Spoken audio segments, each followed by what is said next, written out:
Saksakallan gunarnavasya Vande Guru Sri Charanaravindan.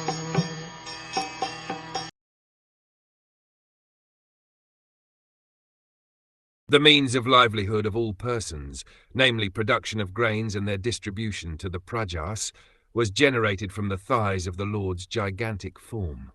The mercantile men who take charge of such execution are called Vaisyas. Human society's means of living is clearly mentioned here as Visha, or agriculture and the business of distributing agricultural products, which involves transport, banking, etc. Industry is an artificial means of livelihood, and large-scale industry especially is the source of all the problems of society. In Bhagavad Gita also the duties of the Vaishyas, who are engaged in Visha, are stated as cow protection, agriculture and business. We have already discussed that the human being can safely depend on the cow and agricultural land for his livelihood.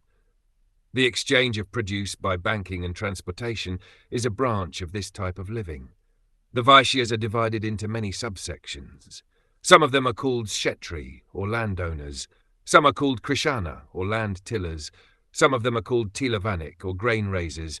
Some are called Gandhavanik, or merchants in spices. And some are called Suvarnavanik, or merchants in gold and banking. The Brahmans are the teachers and spiritual masters. The Kshatriyas protect the citizens from the hands of thieves and miscreants, and the Vaishyas are in charge of production and distribution. The Shudras, the unintelligent class of men who cannot act independently in any of the above-mentioned activities, are meant for serving the three higher classes for their livelihood.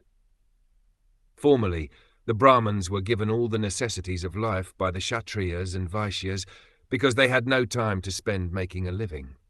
The Kshatriyas would collect taxes from the Vaishyas and Shudras, but the Brahmins were exempt from paying income tax or land revenue. That system of human society was so nice that there were no political, social, and economic upheavals. The different castes, or Varna classifications, are therefore essential for maintaining a peaceful human society.